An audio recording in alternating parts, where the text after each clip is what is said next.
that makes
How cool are those tunes, eh?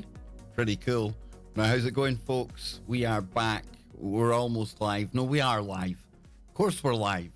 I don't know what Joe Joseph would make of that music right there. But I think it's pretty cool. Pretty good, right?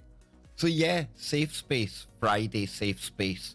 This is where we start to kind of steer towards the weird, the wonderful, and the stuff that the Woo Crew cover on Freaky Friday. So I'm looking forward to that. So many amazing people in the chat room, as per usual. We've got Denny, Annabelle, Brandy, Kristen, Michelle, Renzo, Sid, Queen Goddess, Half Q. Let me see now. Aunt Nanny, Granny. Look, going up, we've got Lothar, the 33er. Hey, good to see you, brother. We have got Mart in there. Steve O'Neill. Yes, indeed. Annabelle.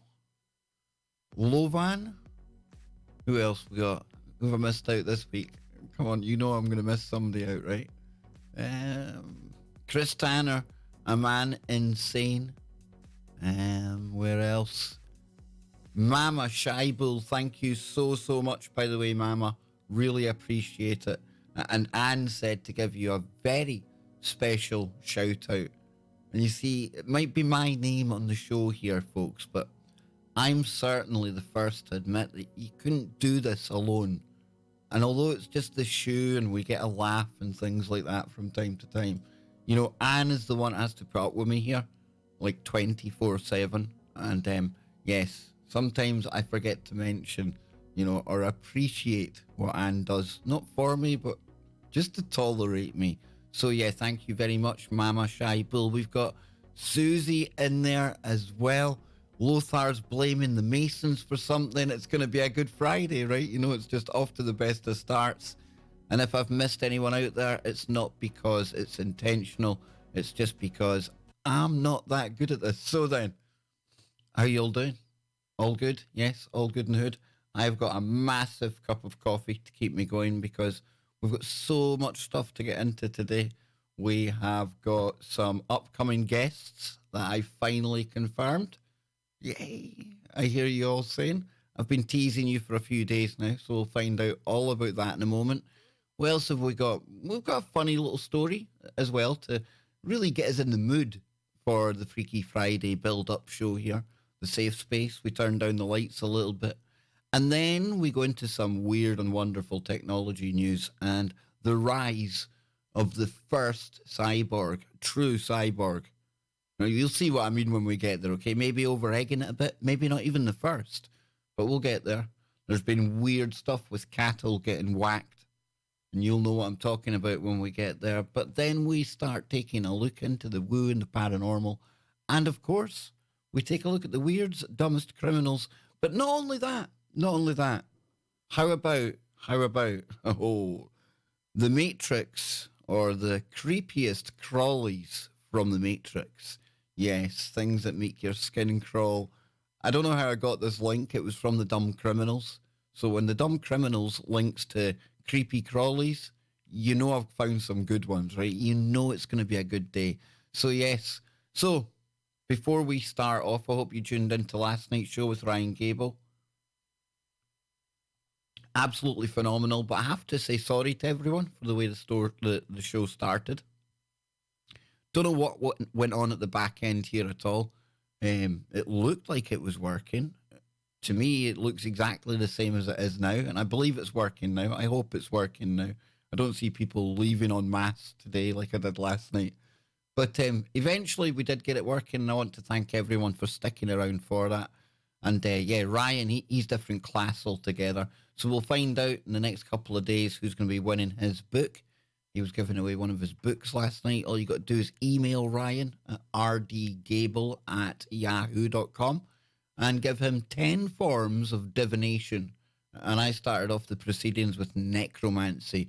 So you can take your pick from there, list them all down, and maybe you'll get your hands on one of Ryan's books. And why is it? Just the other day when I was going on air, I had something in my eye, and now I've got something in my eye again. But it's okay. It's not that bad. We can persevere. We can head on, right? So, yeah, last night we had Ryan. Night before that, we had Dr. David Warmflash. Let's Rover the Moon. So please go and check out these shows. I'm going to be uploading the video that I recorded with Dr. Warmflash over the weekend at some point. And hopefully, fingers crossed over the weekend, maybe even in the members stream. I'll see how Nano feels about that. But we might have Nano Girl on the show. She is free this weekend. I'm free this weekend. So we'll try and make something happen. I see Fred coming in there. Welcome, Fred. Jason as well. England's on. I'll try and keep it down today, Jason. I will. I'll try and keep it down, dude. Talking of the dude's in there. I love it in here. Right. No YouTuber should ever say this because it sounds so pompous and so arrogant and so up yourself. But I tell you what a chat room this channel's got. And I give it up to all of you out there because I don't do anything to make the chat the way it is. So I don't know. It's just absolutely different class. And I tell you another one that's good as well. Brent Thomas, Paranormal Portal. That's the good thing about a Friday, right? Because we've got Freaky Friday. Then we've got Brent Thomas and his chat room as well. A lot of crossover between this show and Brent's show because of the topics. So it's 5 hours of woo you get later on today. And I hear you all asking, is he going to simulcast? Is he? The stream is set already, folks. Yes, I've set the stream up. I just need to go and, in fact, I'll do that right now. Do that while I remember. I think I've set the wrong time on it. Just when I'm talking about it there. Whoopsie. Probably people waiting for Freaky Friday to start right now on a stream somewhere. I'll go in and have a look. You see, this is why I like you folks. you let me do this kind of thing live when we're on the show, right? Because I'm an amateur. And I see Kevin, great name, brother, great name. Ah, yes, the Kevins are here. Let me see then. Edit this.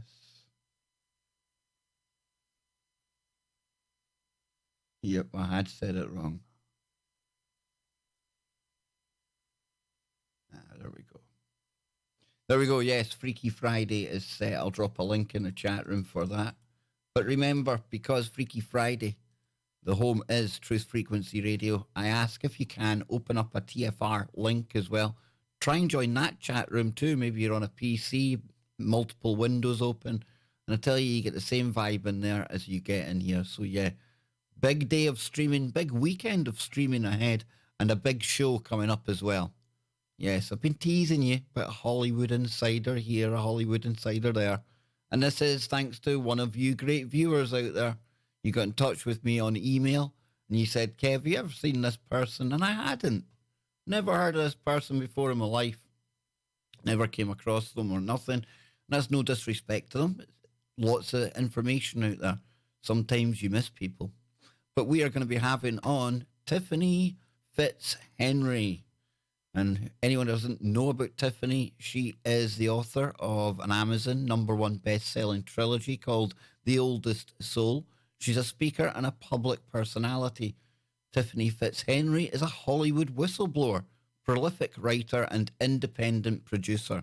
Her soon-to-be-released documentary, Living the Dream, details her experience as a screenwriter who shot to prominence with multiple award-winning TV and feature projects, garnering the attention of the biggest producers and networks in Hollywood.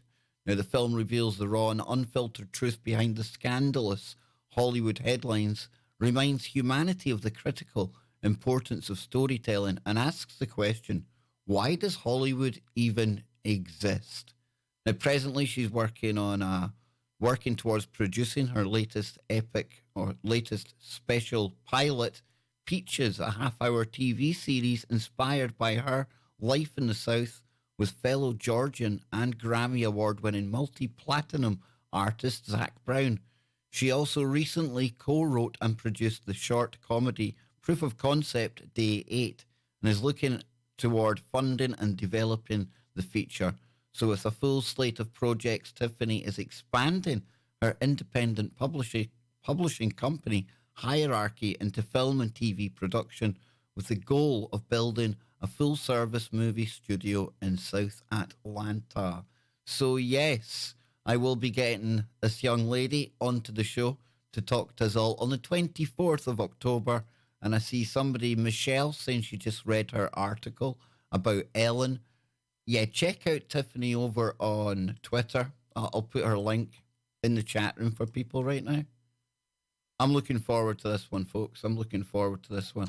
You see, I know sometimes when I say to you, I'm getting big guests on, I'm getting new guests on. Even sometimes when I listen to myself back, it sounds like, it sounds like maybe I'm overhyping it. I'm just saying that to keep you hanging on. But seriously, if I say I'm working on getting somebody on, I'm getting somebody on. So, yeah. So again, thanks to the listeners out there for suggesting Tiffany. I'd never seen her stuff before, and I got that good gut feeling when I started to look at some of the stuff she's been posting, some of the stuff she's been writing, just been on Russia Today. Perfect fit for the Kev Baker Show. So then, that's one to look forward to. Let's see what Jason, yes, Holly Weird. Isn't it indeed? Isn't it? And I'm a big fan of films and TV, as you know, folks, but dang, it's a bit strange, that place. I wouldn't thank you for fame on any kind of level that you find there. No thank you. Oof, you could keep that. So then, I started panicking there because I looked at the stream and it was totally blank and there was nobody there. But that's because it's the Freaky Friday one. I'm going to close that down before I confuse myself. You know how I'm easily confused, folks. So yeah, let's have a bit of a funny one, will we? And remember, just before I move on, 24th of October for Tiffany coming onto the show. Cannot wait. Awesome. So yes, a little funny story before we embark into some other links that I found today. And over in America, I'm sure you've got dollar store, I think it is. Well, over here we've got Pound World, right? And listen, hey, I'm not proud.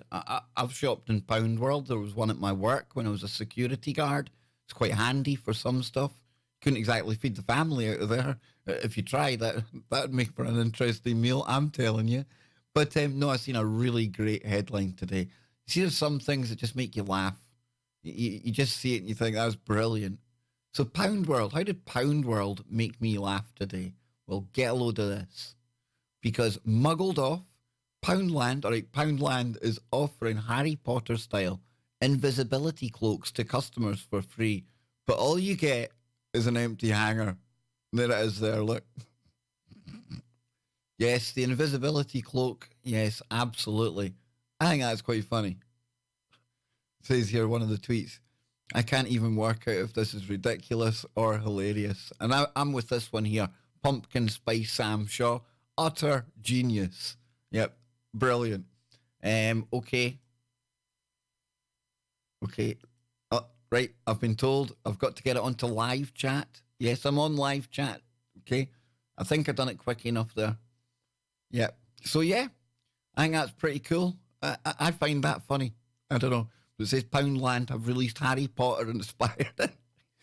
Yes, he inspired these invisibility cloaks for Halloween, and Twitter aren't sure whether it's hilarious or genius. I say it's both. The British bargain-based shop released the news and pictures that they would be stocking the invisible costumes yesterday via their Twitter account. So the photos showed empty hangers on racks, complete with tags advertising the non-existent cloaks. However, Twitter wasn't sure what to make of the invisible costumes, with one saying, I'm not sure if it's ridiculous or hilarious. Oh, come on, folks. Tell me, ridiculous or hilarious? Tell me in the chat room. R or H, if that is quicker for you. Red or hill? That's all you need to type. Tell me. When I think that's brilliant, I do. Go Pound World, or is it Poundland? See, Poundland. I'll give the two of them advertising, right? You better contact me. That's free advertising for you folks. I think it's great. I think it'll probably, for somewhere that's like Pound World's got stigma, right? Poundland. You know, that's going to drive up some interest. I think that's pretty cool. Waiting to see what the chat rooms say here. But I think it's both. Yes. Hilarious. Yep. Jason. Lovan. Yep. Annabelle. Hilarious. Brandy. Hilarious. Kristen. She's both. She's gone quantum on it. Queen Goddess. Hilarious. The dude. Ridiculous. And hilarious. Yep. Definite. Cool. As long as I'm not the only one that finds that funny, because if it was, I think there's something maybe a bit wrong with me. But listen, that was just to have a little bit of a giggle before we get into other news that I found today on the Daily Mail. And this next story definitely jumped out at me because, this is all the kind of stuff that we've spoke about on the Kev Baker show before. It's now becoming a reality. I've maybe been doing this too long, because things that we used to talk about, like way down the line, watch out for in the future, in particular with Nano Girl, they're here now. And maybe that means I've been here too long, folks. I don't know. Maybe time just to hang up the mic. Maybe not. So it says here, I'm not dying. I'm transforming. Doctor diagnosed with terminal motor neuron disease hopes to become the world's first true cyborg. I crap you not, folks. This is where we are. Says Dr. Peter Scott Morgan, 61, diagnosed with motor neuron disease 2 years ago.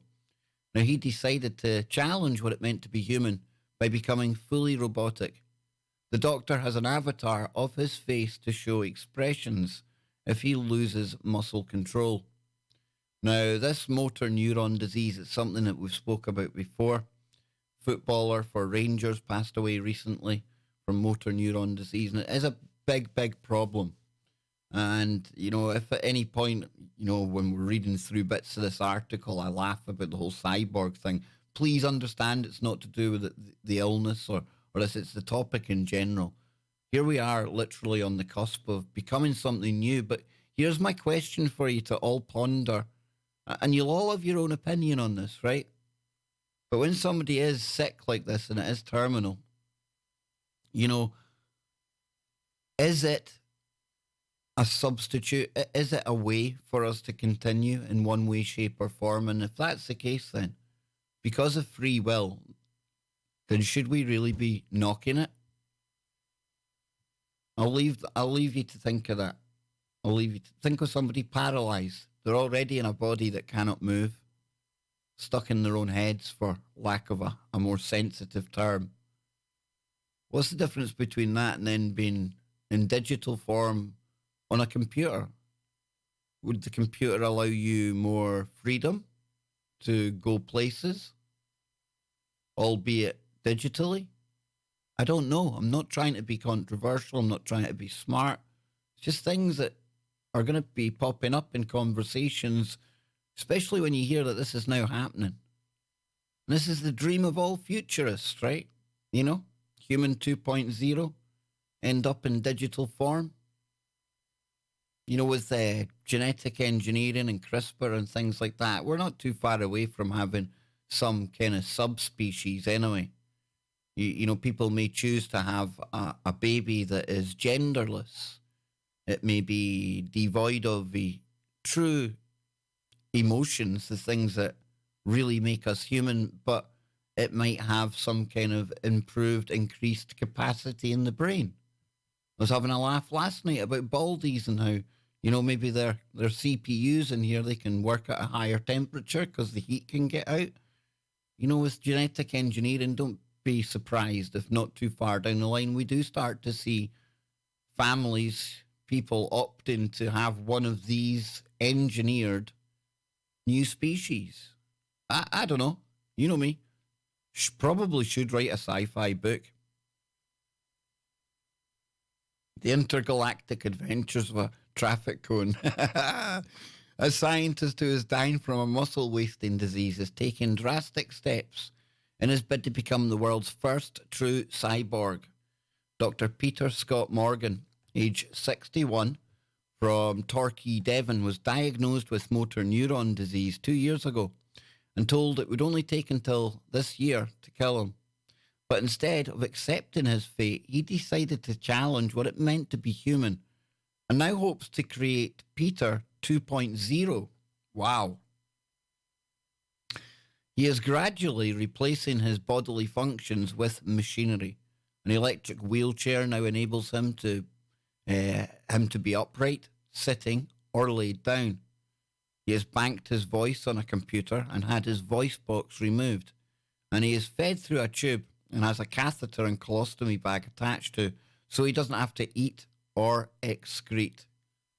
There's this gentleman here. You sometimes don't appreciate how well off you are, folks, I'm telling you. Says the most recent phase of Dr. Scott Morgan's transformation has been to make a computer avatar of his face. Now, the avatar, a computer rendering of his face, is designed to be controlled with AI and look like him before he came ill. He has also rigged up various machines so he can control them with the movement of his eyes, among them a hoist and a motorized bed. Now, in this week, he announced the final procedure in his transition into a robot where he traded his voice for potentially decades of life. He underwent a laryngectomy. Yeah, laryngectomy, meaning that he lost his physical voice, but in doing so, he's removed the danger of saliva entering his lungs and suffocating him. So there's a face there. Wow. Hello, I am the future. I am the beginning of Peter 2.0.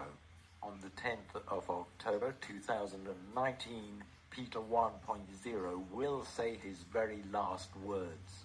But by then I will be fully operational and I will come online. For decades to come, I will keep Peter's personality alive, and for all the time, I will continue to evolve, dying as a human, living as a cyborg. Wow. Wow, wow, wow. That's where we are then. And I imagine in the near future, all illness aside on the bigger scale of things, we're all going to have virtual selves. Call it iKev, eKev, eKristen, eDinny, eRenzo. I Lee, I Denny, I Jason, I Persona. You get it.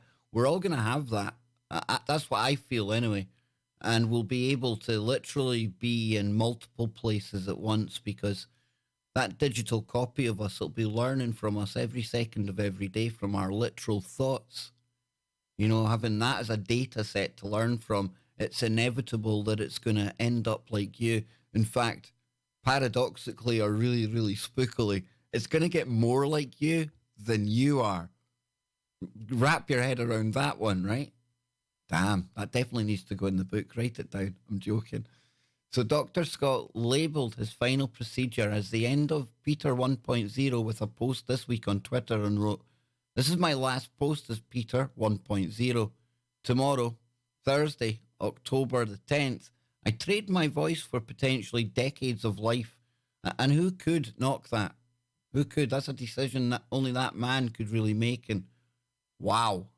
As we completed the final medical procedure for my transition to full cyborg, the month I was told statistically that I would be dead.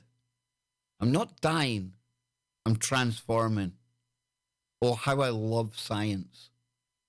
And whatever your opinion on this is, oh, how I love science as well. I think this is absolutely amazing, to be honest with you. Without getting into the morality around it and all the other ethical kind of things and where it takes us in the future.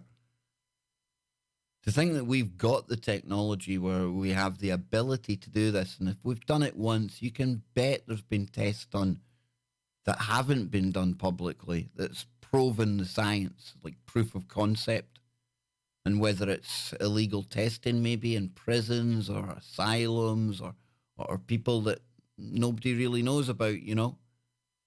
Who knows? But I wouldn't say this guy is the first cyborg. He might be the first cyborg we're hearing about.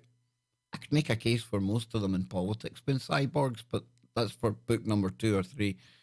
So he says he's been using scientific expertise with cutting edge technology experts to become 2.0. Speaking of his transition, he said, and I'm thinking about this is like donating your brain to science or something, really, when you think about it.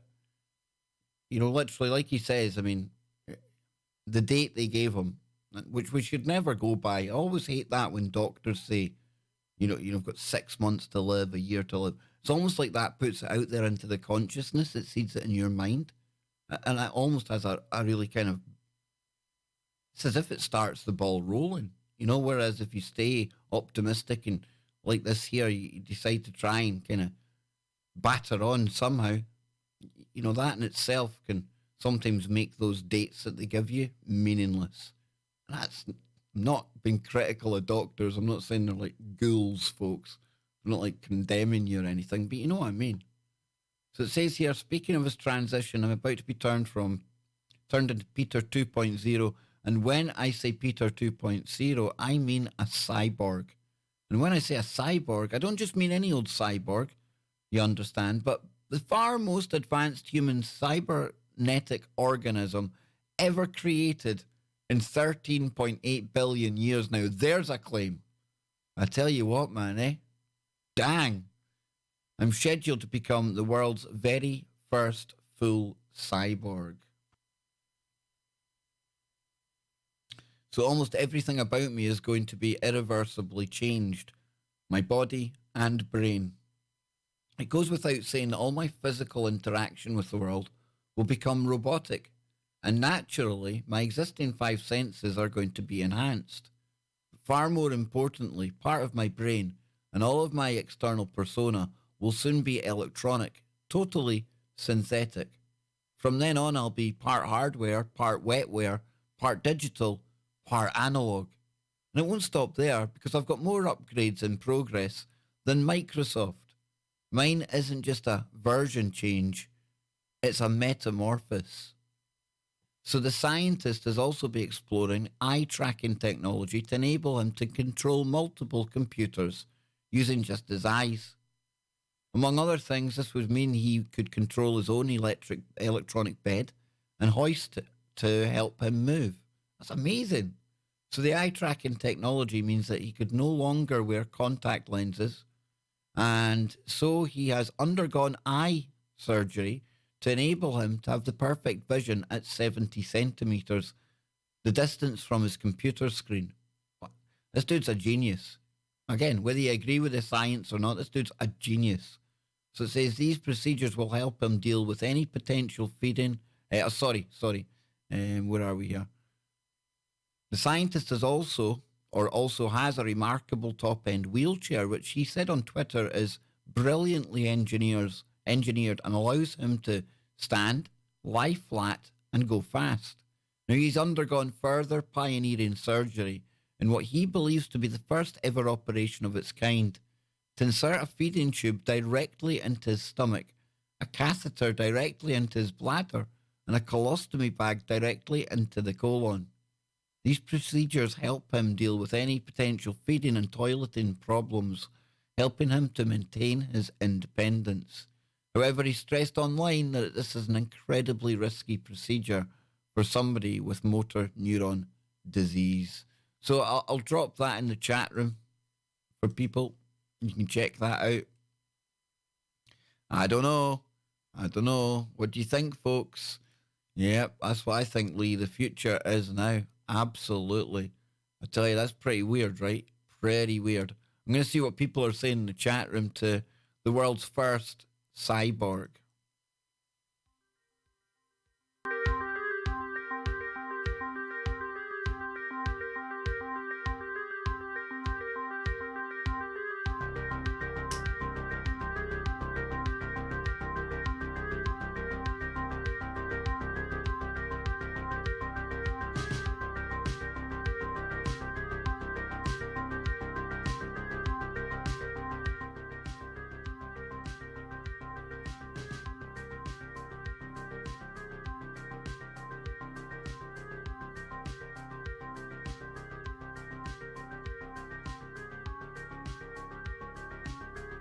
So then, let's see what you people are saying in there. It's going to be a controversial one. It always is. My optimism, usually enough to trigger people. But let's see what people are saying. I'm going to scroll up here. We'll get into it. Queen Goddess says, that's kind of creepy. Fred. And Fred shares with us, my father passed away of ALS. But I don't think this would have been an option for him. And this is, it's going to be a very individual thing, folks. You know, hard to be critical of somebody unless you're in their shoes, unless you're living that life, whatever particular problem it may be. So, Kristen's a bot. She was the first bot, right? What did Sam say? Somebody's agreeing with Sam. I need to scroll up, I think. Yeah. Woke up in the safe space. Did you fall asleep here, Sam? Did you? It's okay. It's nice and quiet in here. It's all dead calm. Let's see then.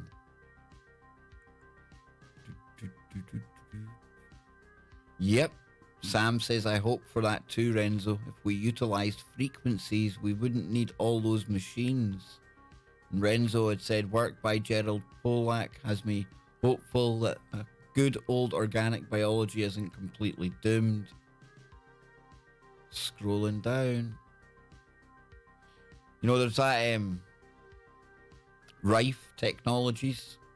Is it Raymond Rife? Roland Rife? We'll check it out. So I get the name right.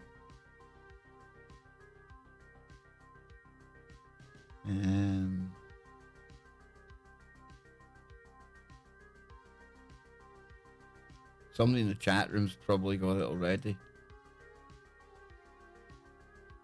Royal Rife, that's it, yeah. An American inventor and an early exponent of high magnification time-lapse sign micrography.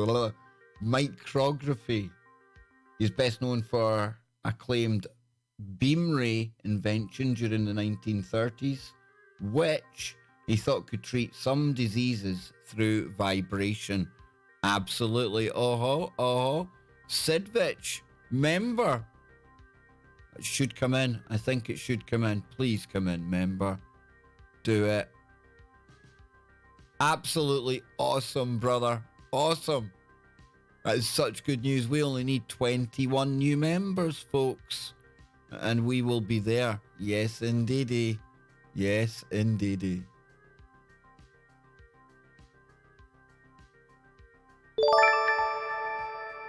It didn't come up itself, so I'll play it. I don't know why it didn't come up itself. Brian, get it sorted. Get it sorted. So what else have we got in here from the chat room before we move on? Isn't a cyborg just a man-made NPC? Renzo, one question I have is there a distinction between the soul and consciousness?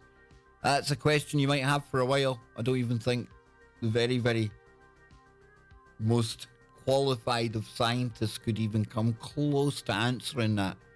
And I think about it this way, right? How are we ever meant to master the human brain when to do that we're having to use that same piece of equipment to do it? It's like some kind of firewall. There's a level to our thinking that we can get to, but to know how the brain works, I think it needs more than the brain to work that out. Maybe AI can tell us that. Who knows? But yeah.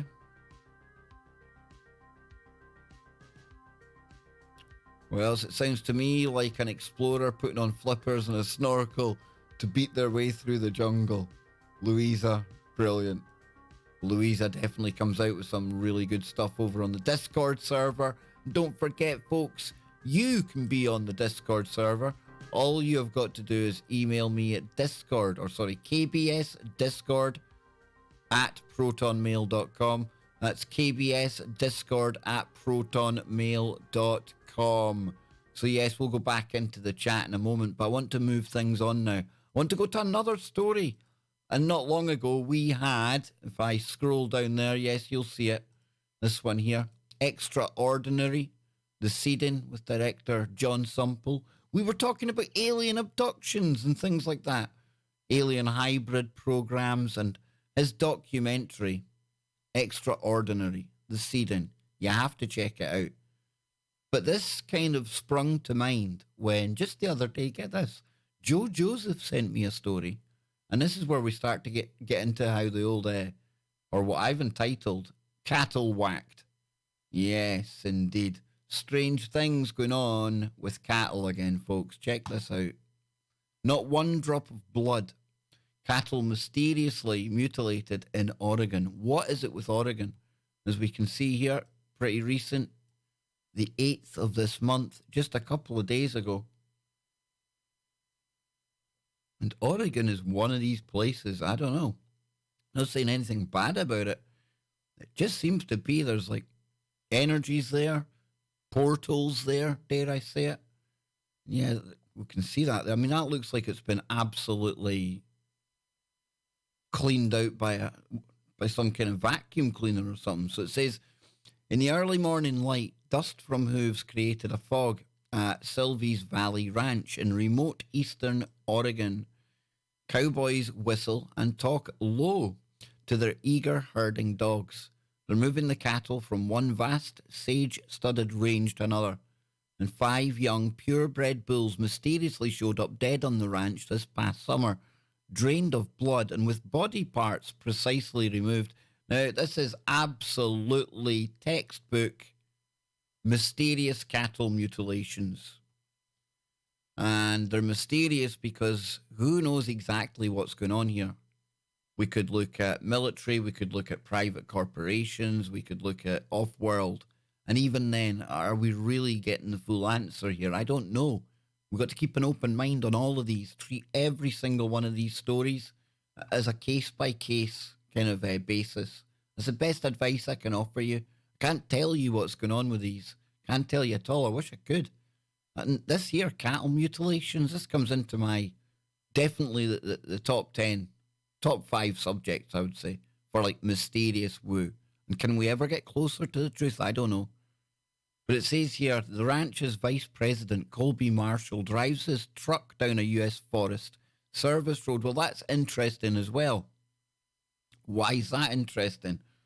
Because when you look at the work of David Paulides, Missing 411, a lot of these weird disappearances that occur, people just disappearing, they're there 1 minute, you turn your back and then you look round again and literally they're gone. And then their shoes will turn up like 50 miles away or so. Just ridiculous things. But you usually find that happens in the national parks. Not so national US forests, national parks, you feel me, government kind of places. Then we'll get out and take a little walk to where one of the bulls was found and the carcass is still there. So coming upon the dead bull is an eerie scene. The forest is hot and still, and apart from a raven's repeating caw, the bull looks like a giant, deflated plush toy. It smells. Weirdly, there are no signs of buzzards, coyotes, or other scavengers. Now, his red coat is as shiny as if he were going to the fair, but it's bloodless, and his tongue and genitals have been surgically cut out. Now, for me, this is where I veer away from government involvement and corporations towards something far more supernatural, bizarre, weird going on. And here's why. If the government wanted to study things like the genitals of cattle and stuff like that, they've easily got farms of their own where they could do this without going through all of this palaver where they have to go out and, perfect precision cuts, take things out. They wouldn't need to do that. It just doesn't make sense. Doesn't mean it's not happening, but it doesn't make sense. And then when you think of all the information with Mr. Sumple the other night, and there's the show right there. Deal. But if you look at just that, it's very easy to say this looks ridiculous, and I don't know if I could believe this. And again, exactly when it comes to the whole contactees, abductions, even cattle mutilations like we're looking at here, I know to some people it's just a bridge too far. It's just way towards that X-Files type woo-woo. Kev, what are you telling us here? I'm not telling you anything, but this is weird, folks. It's weird. So it says here, coming up on one of the dead bulls is an eerie scene. Yeah, we've seen that. Got the caw, tongue and genitals cut out. Marshall says these young livestock were just reaching their top value as breeding bulls. The animals are worth around $6,000 each, and since these were breeding bulls, hundreds of thousands of dollars worth of future calves were lost too. Now, finding these young Herefords in this remote country can sometimes take the ranch's experienced cowboys days, and ranch staff members are now required to ride in pairs and are encouraged to carry guns. I suppose that's a no-brainer, really, because you don't know what you're dealing with, right? You've no idea what you're dealing with out there. You don't know what you're going to stumble across if this is, you actually walk into one of these locations when it's happening. So it says here, it's rugged, Marshall says. I mean, this is the frontier. If some person or persons has the ability to take down a 2,000-pound range bull, it's not inconceivable that they wouldn't have a lot of problems dealing with a 180-pound cowboy. So theories abound. Let's see what they're saying then. Harney County Sheriff's Department, or Deputy Dan Jenkins, has been working the cattle cases, and has gotten dozens of calls from all over offering tips and suggestions. A lot of people lean towards the aliens, Jenkins says. One caller had told us to look for basically a depression under the carcasses, because he said that the alien ships will kind of beam the cow up and do whatever they're going to do with it. Then they just drop them from a great height. Now, Jenkins says the cases have been tough, with little evidence and no credible leads. On his whiteboard, he has a running list scrawled in green marker with top theories. What's clear? It isn't bears, wolves, cougars, or poisonous plants, nor were the animals shot. Now, the FBI won't confirm or deny that it's looking into the multiple slaughters. 2 years ago, the 200 miles south near New Princeton, Oregon, one of Andy Davies' cows was also found cut up and bloodless. She and her husband drove concentric circles around the corpse, but never found any tracks. And in the dusty country, everything you do leaves tracks, Davies says. Back in the 1980s, one of Terry Anderson's cows was mysteriously killed overnight. Standing at his ranch near Pendleton, Oregon, Anderson points to the exact spot where he found her on top of a mountain. You see what I mean about it being too weird? I don't know. This is just bizarre. Utterly bizarre. Is there like some kind of interdimensional cattle rustlers out there? Listen, I've got no idea. No idea. So he remembers his cow lying dead, her udder removed with something razor sharp, and not one drop of blood anywhere, Anderson says. And he's never gotten over it. It's just left a really strange feeling with me since that day, and you can't explain it, Anderson says. And, you know, no one else has been able to explain it. The Harney County Sheriff's continues to field calls on the killings, and Sylvie's Valley Ranch has put up a $25,000 reward for information that could solve the case. Absolutely crazy, folks, eh? So what do you make of the old cattle mutilations? What do you think to that one? That's weird. I've had Linda Moulton Howe on the show before to talk about that, and that's how she really moved from mainstream work into all of the stuff that she does now. She couldn't get over it. Literally couldn't get over stories of cattle mutilations. No explanation. So if you want to check out more on that topic, Linda Moulton Howe might be a good place to start. Weird one. Definitely up there in the old weird mysteries. I have a tendency, if I was pushed, to lean towards alien. If we think about this, another scenario, if this was a human corpse with this kind of level of procedures that was done to it, not one drop of blood, you would be looking for a crime scene somewhere else, okay? You just would. Does that mean that these were taken away on an alien spacecraft? I don't know, folks. I don't know. But totally weird. Totally, totally weird. So where's the chat room? Where did I put my chat room? Don't take my chat room away. Here we go. Yeah, let's see what people are saying. I'm going to get the music on. A little bit of music in the background, folks. Yes, indeedy. What will we put on here? Let me see. No, we don't need the thunderstorm on. What's this one?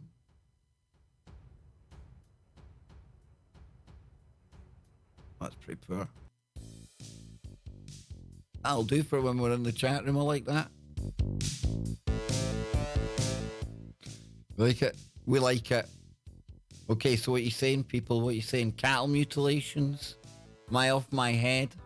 Is it the aliens? Is it the government? Is it the men in black? Lee Veltman, the future's now. It sure is, folks.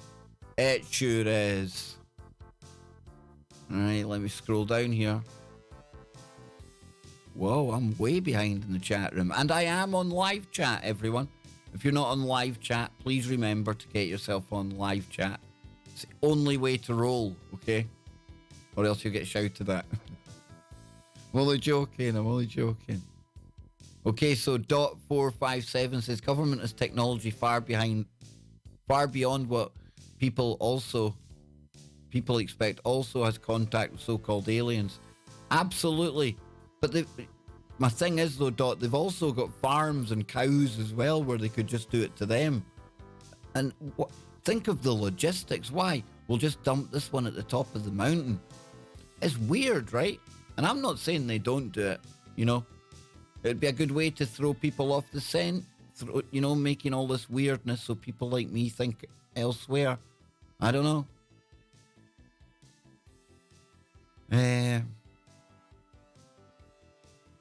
Well, our man's talking about lots of sheep in Yorkshire. Paul Sinclair talks about it. The police say it's the propellers, but the spine's still attached. Wow.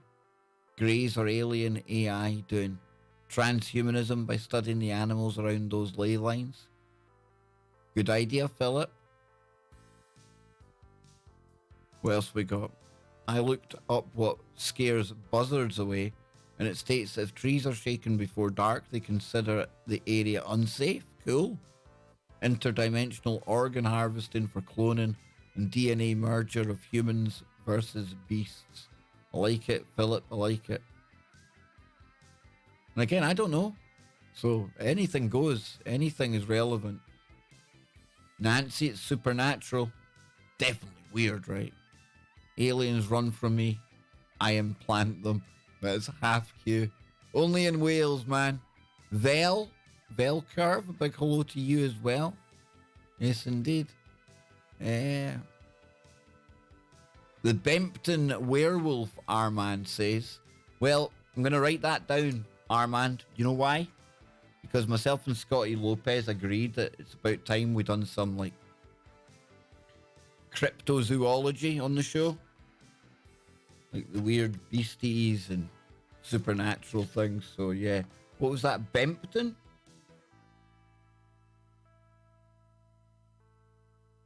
I tell you what, having, like, been based in Yorkshire for a period of time when I was in the army, it probably is the place where you're actually going to find, like, some kind of werewolf activity. I'm just saying, folks, it's a weird place sometimes.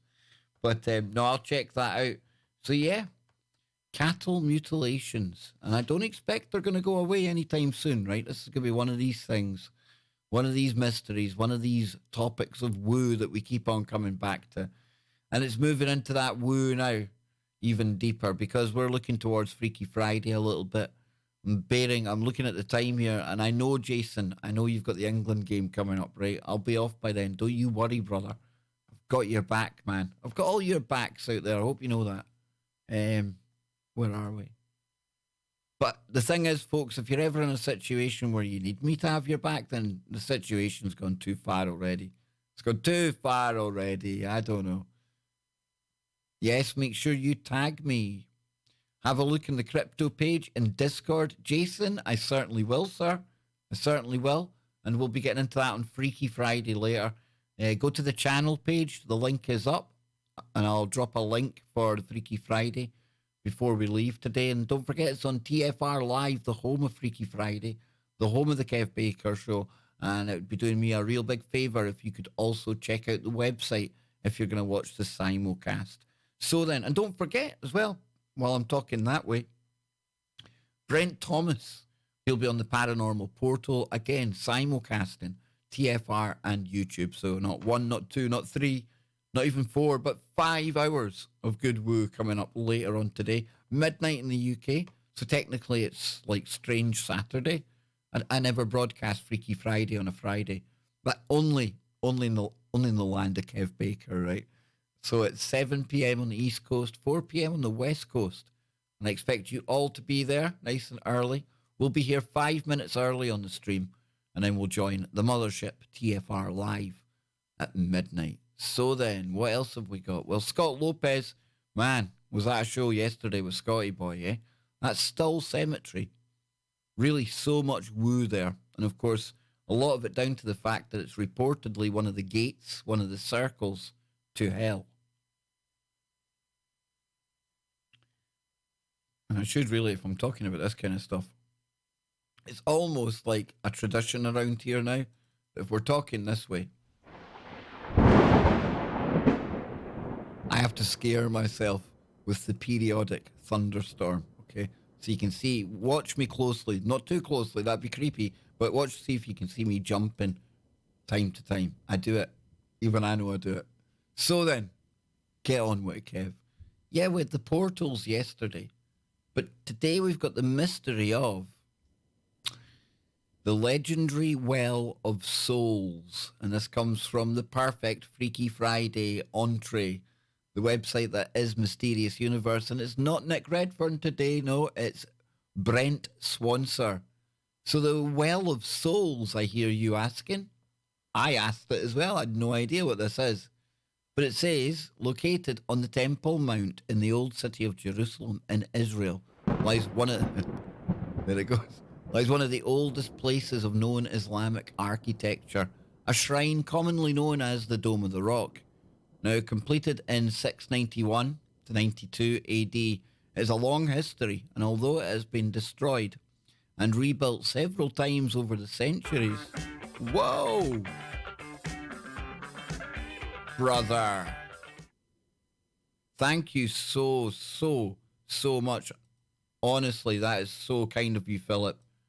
Really means a lot to me. Thank you to everyone just for being here as well. Awesome stuff. That puts a little spring in my step, you know. You guys out there and girls are all brilliant.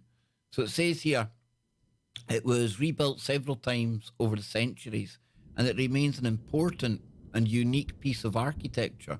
With its octagonal layout, piers, grand columns, and walls covered with marble, mosaics, and inscriptions, it is an immediately recognizable landmark, one of the most famous in Jerusalem. But as interesting as the Dome of the Rock is, even more interesting and steeped in mystery is what is built upon what it is built upon. Here is a place worshipped for centuries and home of deep mysteries that will perhaps never, or should never, or we should never understand. In the centre of the dome is a large rock called the foundation stone, which has incredible importance to the Abrahamic religions.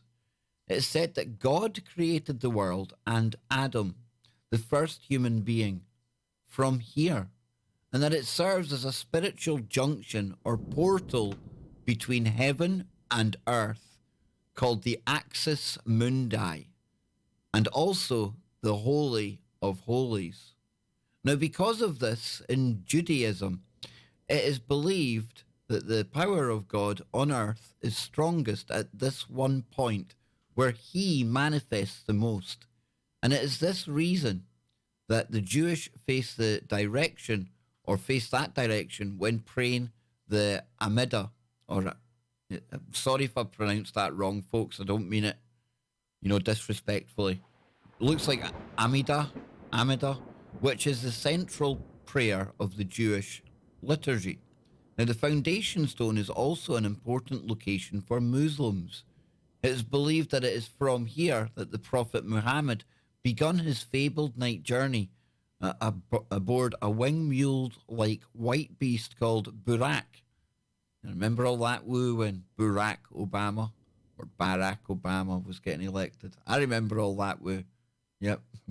To ascend to heaven to what is known as the farthest mosque. Now, the 11th century Persian writer and traveller Nasir-i Chosrow wrote or would write of this, and it goes on to say, they say that on the night of ascension into heaven, the prophet, peace and blessing be upon him, prayed first at the dome of the rock, laying his hand upon the rock.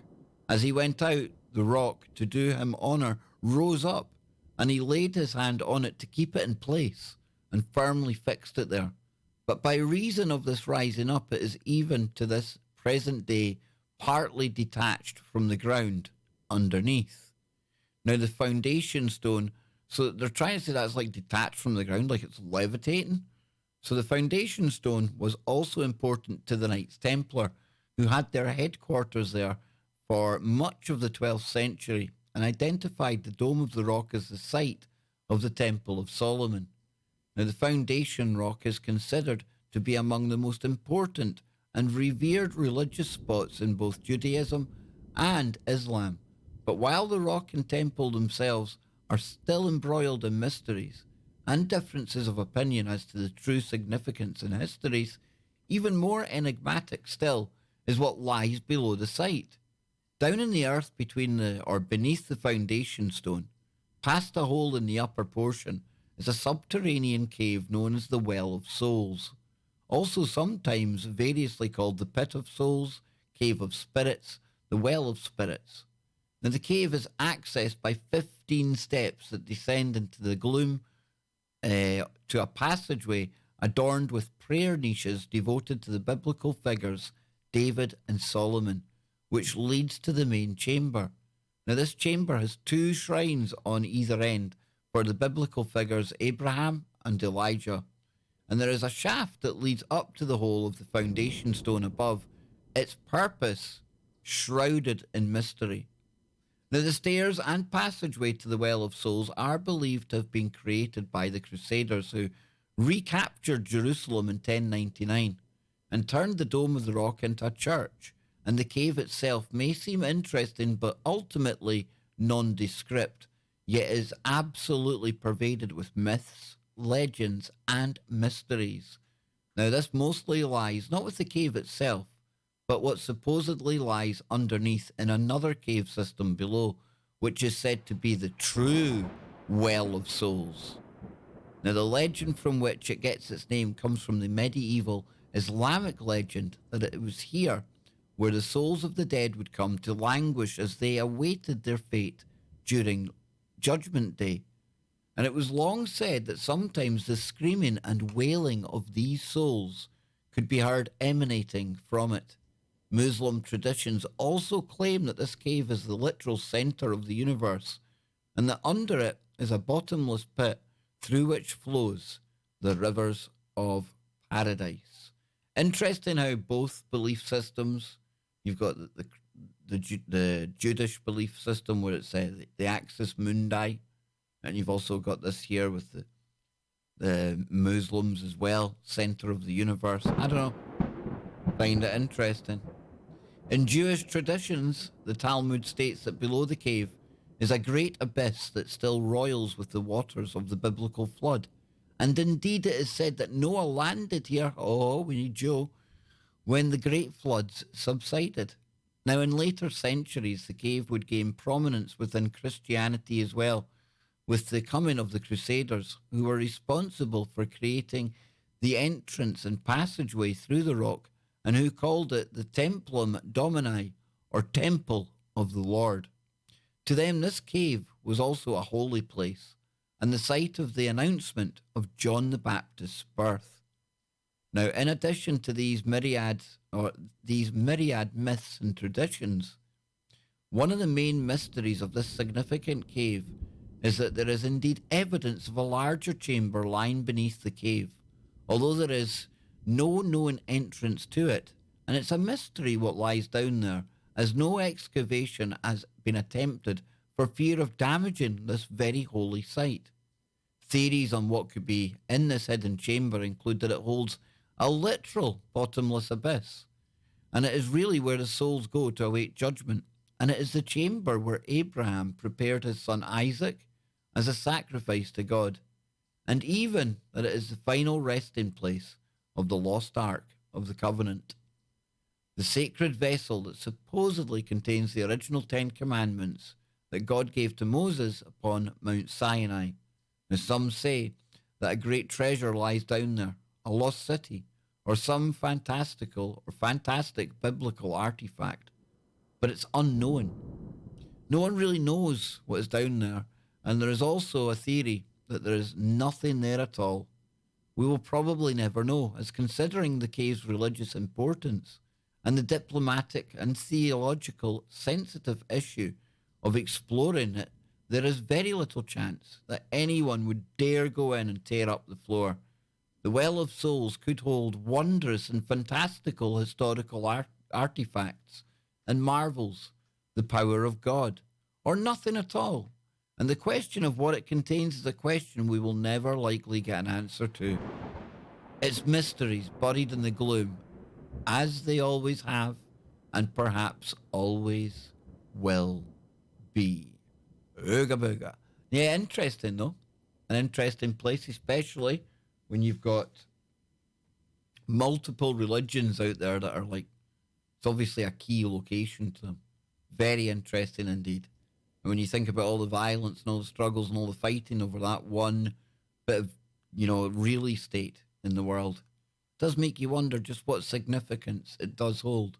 And we certainly never get told the full story, folks. We never get told the full story ever, because that's just the way the world works. And that's why we all love coming together, in the safe space and at least trying to, explore some of these mysteries, right? You feel me?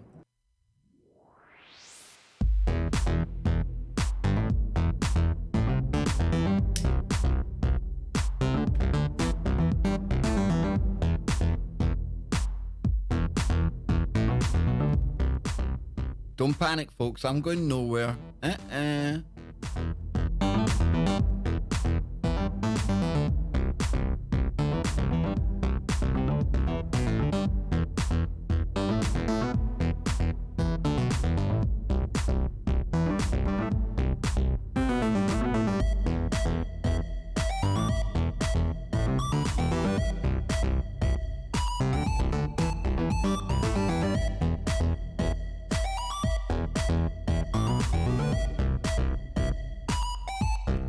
Come on now. Let me be seeing you. I want those traffic cones in the air, folks. Oh, yeah. We do consent to this. Indeedy. Oh, man, I'm losing it.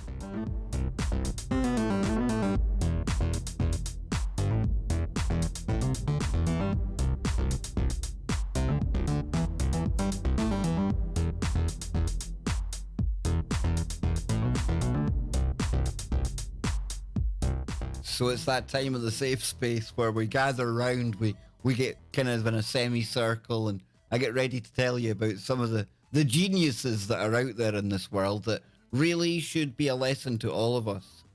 Never, ever, never do we want to fall victim to the KBS Hall of Shame when it comes to the world's dumbest criminals, right?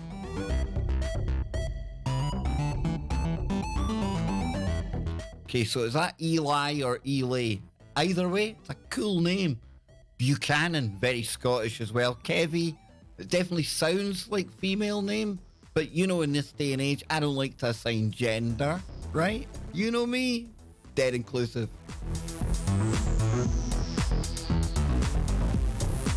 A big shout out to Rose as well. Yes, the circle of cones. It is, Truth Seeker. This is a safe space. Did you not pick up your finger paints on your way in? There's Play-Doh in the corner. We've got Bob in for apples this month as well, with it being Halloween. And if at any time anyone starts to offend you, we've got sensory bags in the corner.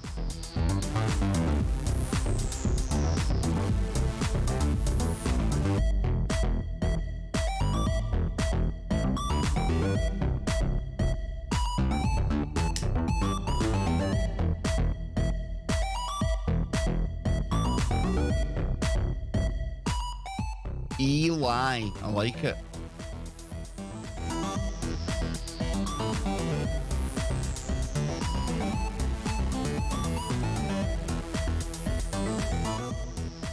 Yes, indeed. It is a safe space. It's the KBS afternoon helping of the madness from the Matrix. It's kind of like the most unsafe space that you'll find on YouTube. But I tell you what, the chat room is absolutely jamming. As per usual, thank everyone in there for making it a totally unique experience. And of course, there's a bit of a cone party going on in there right now. I was telling people to wave their cones in the air like they just don't care. I don't know, it's crap. I'll never be a rapper, right? Never be a rapper, folks. But if you want to get your hands or your fingertips on the emojis for the chat room, all you got to do is go to the channel page.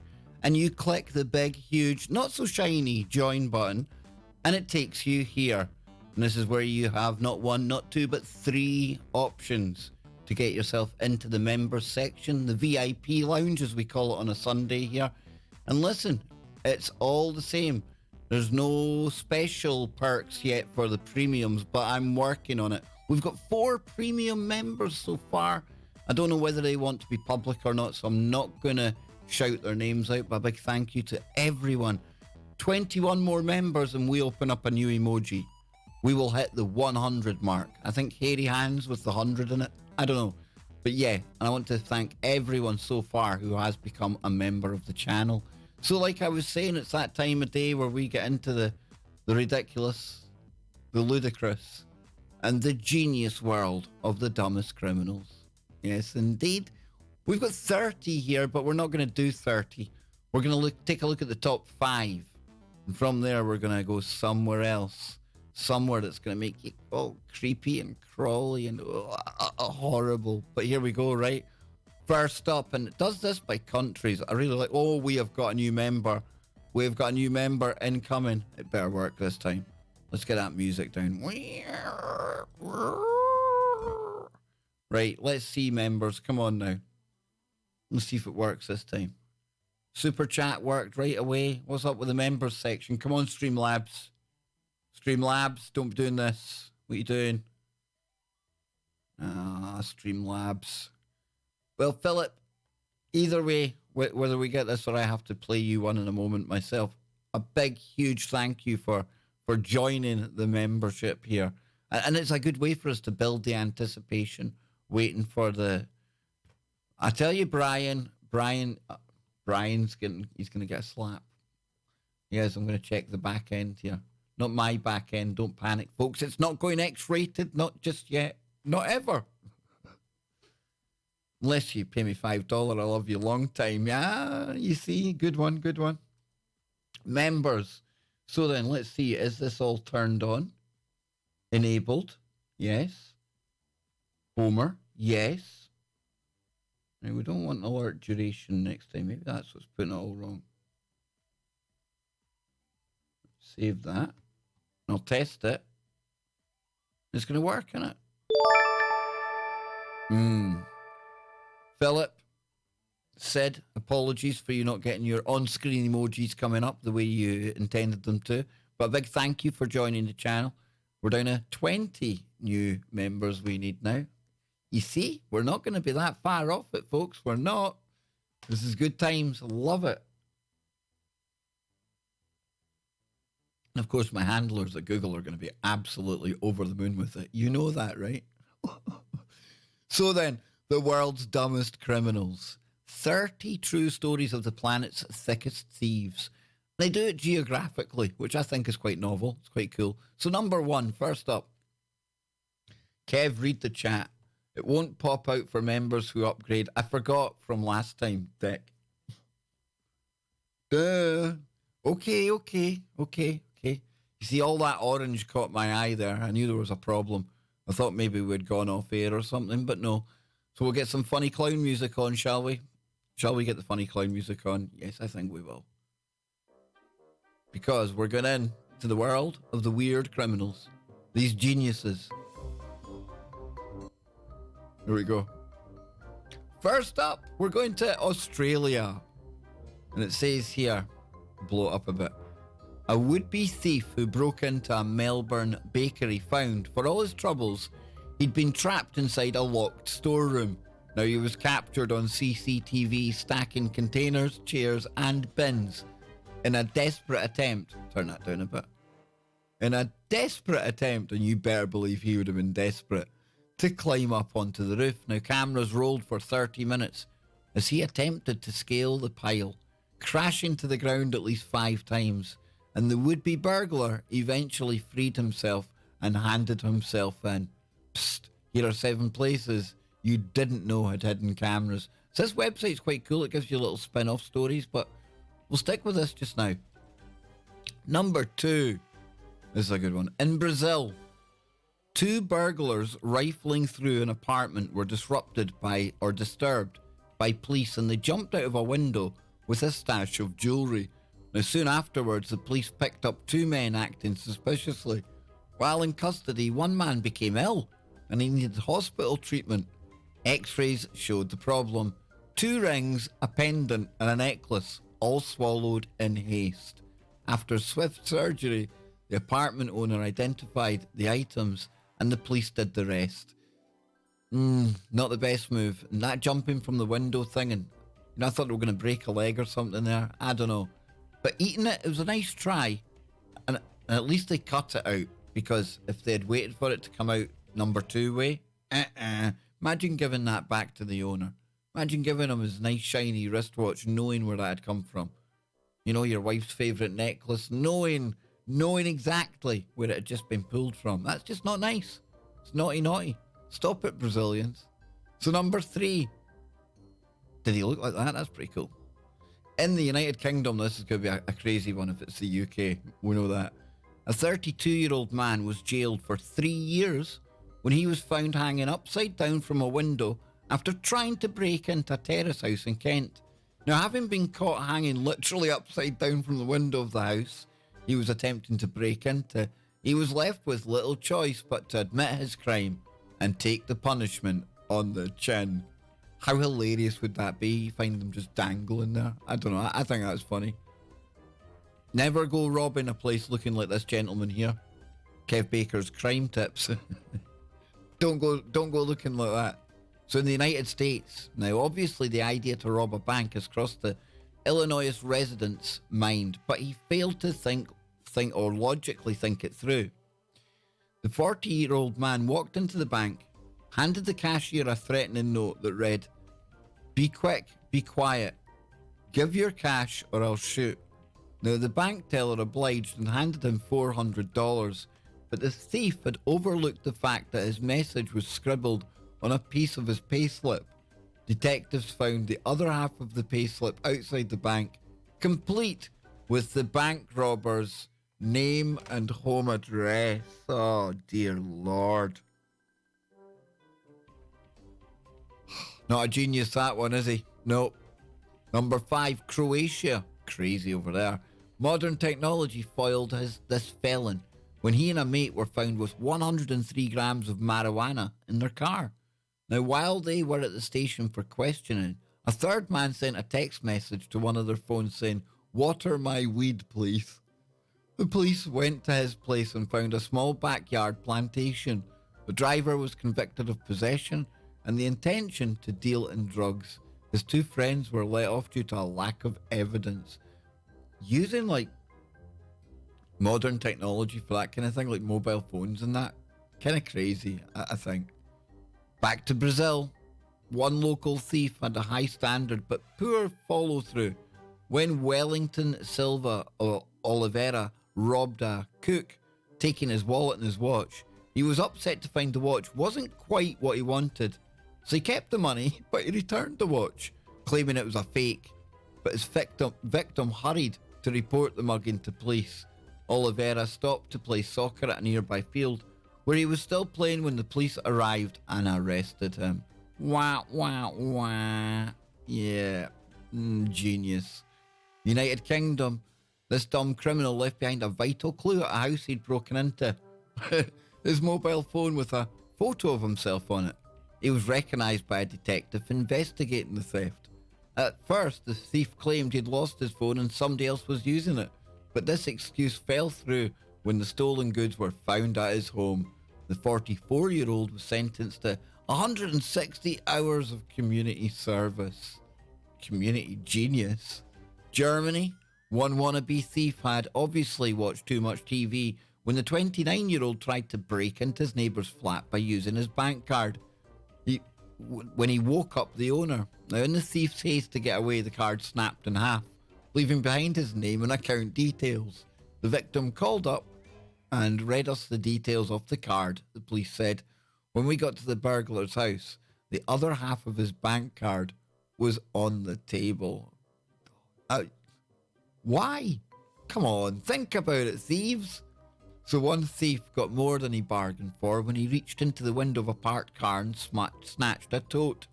The bag contained to the professional snake catcher Brad McDonald. Inside was a highly venomous snake that McDonald had just captured from an underground car park in Sydney. Gotcha. Oh, yes, indeed. Now, you deserved everything you got for that. Everything you got. I'm sorry, but no sympathy. Imagine it, grabbing the bag, running away, and then you feel the bag almost moving in your hand. What's that? You open up, big face hugger. But that takes me to this last little story. And I'm going to pause the music because, get ready. Says here, these true stories about creepy crawlies will give you goosebumps. Yes, I'm going to do it to you, folks. I'm going to do it to you. Why am I going to do it to you? Because I like to roll like that. Because it's a little bit different here in the safe space. And from time to time, we need to call out pest control, right? Because we get those pesky creepy crawlies in here. Give me 30 seconds. We'll be right back. I'm going to let you think about it, anticipate it, get your skin. I bet your skin's crawling already. Is that spider on your back, or is it just the hairs back of your neck? Oh, get ready, folks. They're coming.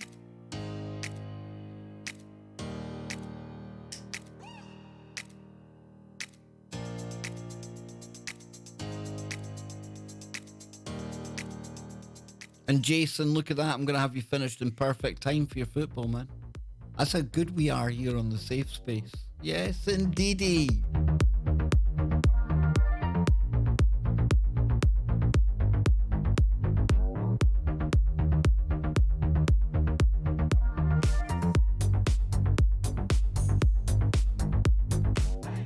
So starting next week, folks, what we're going to do is, for the first 5 minutes or so, like I do anyway, we chill out in the chat. But we're going to try and grow it to another level. I'm going to ask all of you out there, while you're listening, to share it live on social media. We'll start the hashtag KBS Safe Space, something like that. And let's see if we can get people into our cozy little chat room. And let's see if they're exactly like us, which I think they will be. Because that's the way the universe works, right? We're going to attract like-minded people. So let's see if we can get up to 200 next week, right? That's our goal there. 128 just now. We can do that.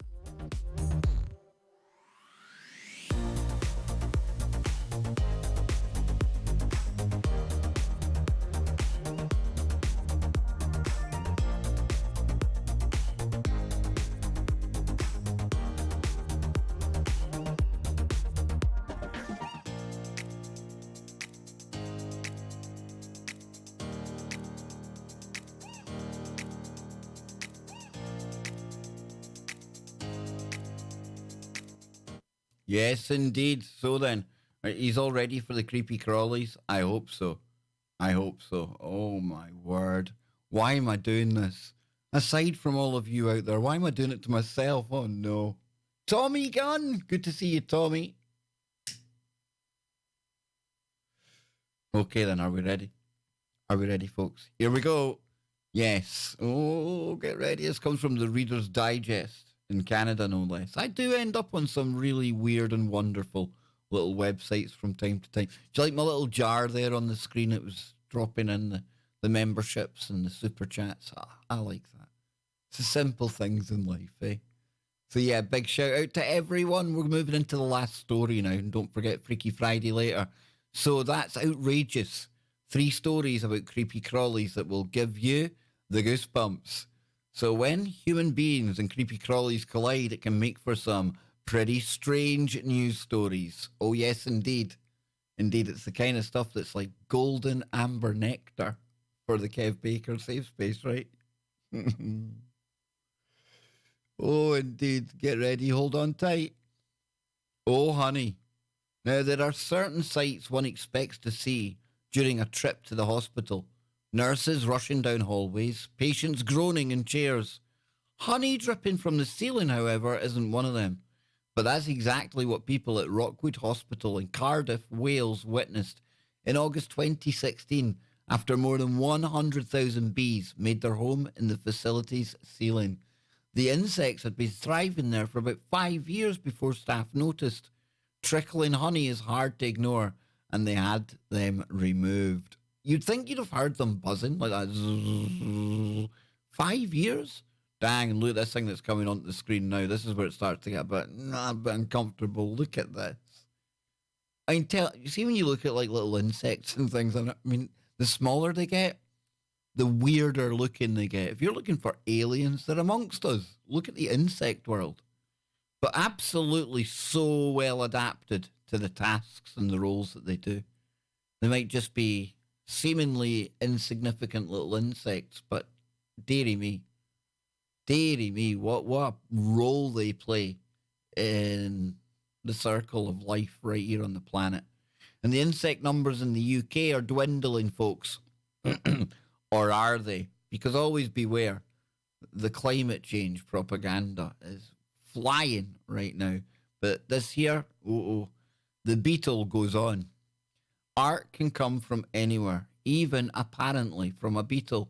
Now that's what 27-year-old Mandy Bryant discovered when, in July, she handed her pet stag... What? Hang on a minute. What world are we living in? Who keeps a pet stag beetle? And then more on from that, who names it? Is this Spike here? Spike. Do you even know that you're called Spike? Oh, right. So I think it's cruel anyway. When did Spike ever consent to being, locked up as somebody's creepy little pet? I don't know. Guys, dating tip coming up. If you get back to some attractive young lady's apartment and she introduces you to Spike, her pet beetle, might be time to phone a taxi. Just saying. Just saying. Don't know. Yeah, when there's like a whole kind of ecosystem there that's like used for disposing of bodies, perhaps, probably a good chance that you're going to have to get out of there. But using his, what's this? Mandible. Yeah, using his mandible, the bug, about the strength of a finger, grabbed hold of the instrument and promptly started scribbling away. This creepy crawly has since continued with his creative outlet and amassed more than 85,000 followers on social media. Now, he recently sold his first piece to an wait a minute. This Beatles like a renowned artist? I take it all back, Spike. Who knew? Damn. So, I tell you, never again will I play Etch-a-Sketch. I'm telling you that. Not when I can get outdone by a beetle. He recently sold his first piece to an unnamed buyer for $1,550. And now he has two more up for auction. Okay, can we stop saying he? It's not him that's got them up for auction. Spike isn't benefiting from the money here, right? I would put money on that. And it's nothing against you, Mandy, but can this article please stop referring to this as like him putting it up for auction? He's not sitting at a keyboard putting it on eBay or anything, is he? Is he? Or is this how it starts? You know, we train one beetle today how to use a pen, and it starts like some knock-on effect where, like, way down the line, all these beetles are going to be on PCs and wandering amongst us and things. Too far, probably. So you won't find a Matisse here. The work tends to be a series of abstract squiggles. No shit. But Jackson Pollock would be proud. Will we have a look? Will we have a look? I'm dying to see what Spike does. Okay, so Spike's got his own badges and everything. Oh, look at that. Look at that. Oh, let me see now. Okay. It's all the art's in the eye of the beholder, right? Oh, yeah, it's very abstract indeed. Oh, Spike Jr., what is she selling Spike cakes now? Did Spike do this? Is that his home? That's where Spike lives. Is that Spike? Damn, dude. Damn. Yeah, pretty cool, Spike. Spike Jr. Does that mean there was a Spike Senior? Must have been, right? Yeah, there's Spike chilling out. Yeah. Looks like he's just had some kind of like some of last night's takeaway, the leftovers. Somebody left their chili sauce. Spike likes chili sauce. Who knew? Yeah, let's see. Now, did Spike draw that? Because if Spike drew that, Spike is a genius. I know Spike didn't, but I want to think he did. Oh, come on. Show us a video of Spike drawing. Come on. Whoa! Spike I'm taking flying. a video. Hold on. Get out the house. Get out the house. Hit it with a shoe. A shoe. Give it the shoe. Chat room. Get shoes up. God. Get shoes up, chat. Dear Lord, what is happening? Look at that thing. Okay. Nah, that's a potential face hugger. That's the kind of thing you wake up one day, it's just glued on your head. It's just like sucking the life out of you with a big pencil and then one of its pincers whacking you on the head. I tell you, this is how this shit starts. We'll look back on this day in the future and go, this was it. This was the turning point. This was the start of it, folks. Nice dogs. Oh, look at that thing. Oh, my God. Oh. No. Did anyone ask Spike if he wants to be an artist? And by the way, while I'm thinking about it, how dare the Reader's Digest just assign gender? How do they know what Spike feels like today? Maybe Spike feels like, I don't know, Spike Elodie, maybe. Yeah. I mean, if we were the ones assigning gender like that, you know, in this day and age, we would get absolutely ripped apart for it. So, yes, indeed.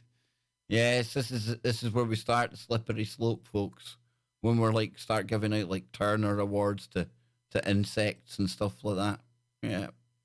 Whoa. She's got many? Oh, nah, this is the setup, boys. You see anything like this when you go into a house? Is that the time?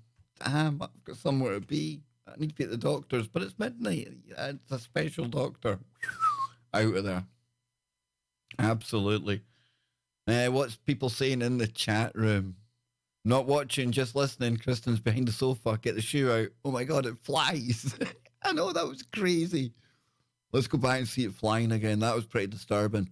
Flying decided to take you out. It's going to take you out. Look at it. Look at that. It might be able to write and things, right? It might be like the Picasso of Beatles, but it's still stupid enough just to fly into a light head first, eh? You see. We've got plenty time yet, ladies and gentlemen. And I'm not too impressed with that landing either. I don't know, just flopping onto the desktop like that, onto the work surface. I get it. You're showing off. You've got one of these, like, organic, natural, like exoskeletons. I get it. Maybe it's a drone. Maybe it's a fake beetle artist. I'm calling shenanigans. I'm only joking, folks. I'm only joking. But we're out of time. We are out of time again. And it's been fun. It's been great. Oh, we've enjoyed your time in the safe space this week. There's been no raised voices, I'm pleased to say. Everyone's been a good boy, girl, it, he, she, they, maybe. I don't know. Whatever else is out there. Hey, we're living in a world where beetles, bloody beetles have taken up drawing. Who knew? We look at the cattle mutilations that have been happening in Oregon. Nothing new there. And an old mystery that is no closer to being answered, in my opinion. We also took a look at that creepy place, the Well of Souls and the Axis Mundi, the literal center of the universe. Why is the Dome of the Rock one of the most contested pieces of real estate in the world? Deep Woo. And another mystery, like it was saying, that we'll probably never have answered. And of course, we started off with probably one of the funnier stories we've had a look at least this week. And that is the invisibility cloaks that are on sale at Pound World. And on that note, I'll leave you folks. I'll drop a link in the chat room for tonight's Freaky Friday simulcast. I want to thank each and every one of you. If you were, I really would. I'd go round you all, shaking your hands. If you have hands, maybe some of you got pincers out there. 2, 3, 4-legged, 5-legged. I don't know who's all listening to the show or what's all listening. But I've had a great time. And I'm going to hurry away now and buy myself the invisibility cloak. I'm just going to go out on Halloween and just knock on doors. And I'm going to act like I'm invisible. That's what I'm going to do. That'll be a laugh, right? No, it wouldn't. Okay, so I'm out of here. I'll see you all later. And again, check out Safe Space next week. We'll be back at the weekend. Members only. Stream at the weekend. Keep an eye open on the community post that I'm going to put out later today. It will have a link for the members only. So a big shout out to all of you. So until next time, let's take us out with some really cool and pretty dodgy music. Later, folks.